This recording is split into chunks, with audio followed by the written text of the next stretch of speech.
भारत माता की। लोकसभा चुनाव शुरू होने में अब ज्यादा समय नहीं बचा है। सभी पार्टियां अपना पूरा दम लगाकर अपनी पार्टी और प्रत्याशियों का प्रचार करने में लगी हुई। 19 अप्रैल से शुरू होने वाला लोकसभा चुनाव कुल 7 चरणों में पूरा होगा और 4 जून को वोटों की गिनती की जाएगी। इस चुनाव में कोई भी कमी ना रहे, इसीलिए सभी पार्टियां पूरा जोर लगा रही हैं। भाजपा के स्टार प्रचारक भी अलग अलग क्षेत्रों में जाकर अपने प्रत्याशियों का प्रचार कर रहे हैं। इसी कड़ी में उत्तर प्रदेश के मुख्यमंत्री योगी आदित्यनाथ भी हरिद्वार लोकसभा क्षेत्र में उत्तराखंड के पूर्व मुख्यमंत्री और भाजपा प्रत्याशी त्रिवेंद्र सिंह रावत की चुनावी जनसभा में शामिल हुए। उत्तर प्रदेश के मुख्यमंत्री योगी आदित्यनाथ रविवार यानी 14 अप्रैल को रुड़की के नेहरू स्टेडियम में एक चुनावी जनसभा को संबोधित करने पहुंचे। ये चुनावी जनसभा उत्तराखंड के पूर्व मुख्यमंत्री और भाजपा उम्मीदवार त्रिवेंद्र सिंह रावत की थी, जो हरिद्वार लोकसभा क्षेत्र से चुनाव लड़ रहे हैं। इस दौरान सीएम योगी आदित्यनाथ मंच पर पहुंचे और सबसे पहले बाबा भीमराव अंबेडकर के चित्र पर पुष्प अर्पित किए। इसके बाद उन्होंने जनता को संबोधित करना शुरू किया। सीएम योगी आदित्यनाथ जनता को संबोधित ही कर रहे थे कि तभी उनकी नजर भीड़ में खड़े एक बच्चे पर पड़ी। वो बच्चा उनकी ही वेशभूषा धारण कर रखा था और भीड़ में खड़ा था। उसके हाथ में एक गुलदस्ता था। योगी आदित्यनाथ ने बच्चे को देखते ही उसे मंच पर बुलाया और उससे मुलाकात की। इतना ही नहीं, मुख्यमंत्री ने उस बच्चे को लखनऊ आने का न्योता भी दे दिया। नेहरू स्टेडियम में आयोजित चुनावी जनसभा में पहुंचे बच्चे का नाम शौर्य बताया जा रहा है। शौर्य से जब बातचीत की गई तो उसने बताया कि वो मुख्यमंत्री योगी आदित्यनाथ से काफी प्रेरित है और बड़ा होकर बिल्कुल उनके जैसा ही बनना चाहता है। शौर्य के पिता ने भी सीएम योगी आदित्यनाथ का आभार व्यक्त किया कि उन्होंने शौर्य को मंच पर बुलाकर आशीर्वाद के रूप में काफी सम्मान दिया।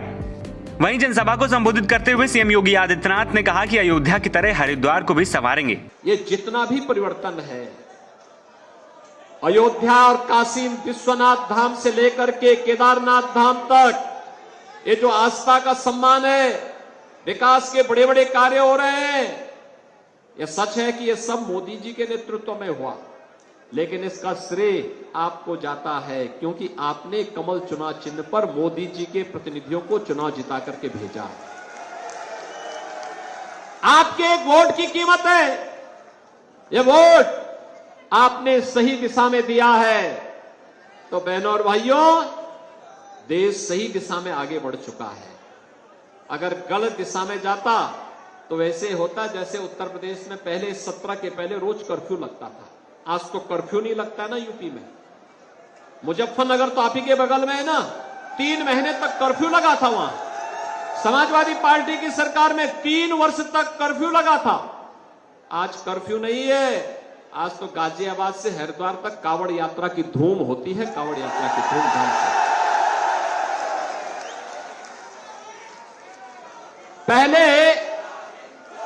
पहले लोग इस बारे में कहते थे,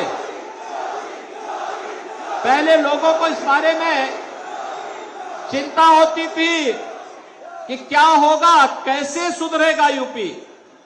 मैंने कहा चिंता मत करो, अब तक बेटी और व्यापारी की सुरक्षा 17 के पहले यूपी में खतरे में थी, लेकिन 17 में जब आए हमने कहा देखो सुधर जाओ भाई। सुधरोगे नहीं तो गफलत में मत रहना कि जेल जाएंगे, जेल के पहले जहन्नुम पहुंचा देंगे। और बहनों और भाइयों, आपने देखा होगा, यानी कुछ तो भाई जो आम श्रद्धालु है उसके लिए भगवान राम का मंदिर है, उसके लिए जय श्री राम, लेकिन जो कानून को नहीं मानेगा उसका राम नाम सत्य है भी तय है। और आपने देखा होगा ना कैसे हो गया, कुछ तो राम नाम सत्य हो गए और कुछ स्वयं ही अपनी मौत ही मर रहे हैं। उन्होंने केदार धाम के पुनरुत्थान का भी जिक्र किया। वहीं उत्तराखंड की हरिद्वार सीट से प्रदेश के पूर्व मुख्यमंत्री त्रिवेंद्र सिंह रावत भारतीय जनता पार्टी के उम्मीदवार हैं। उनके प्रचार में सीएम योगी आदित्यनाथ ने यह भी कहा कि हरिद्वार से भाजपा की जीत में कोई संदेह नहीं है, पर जीत ऐतिहासिक होनी चाहिए, इसीलिए मैं यहाँ आया हूँ। एनबीटी ऑनलाइन की रिपोर्ट।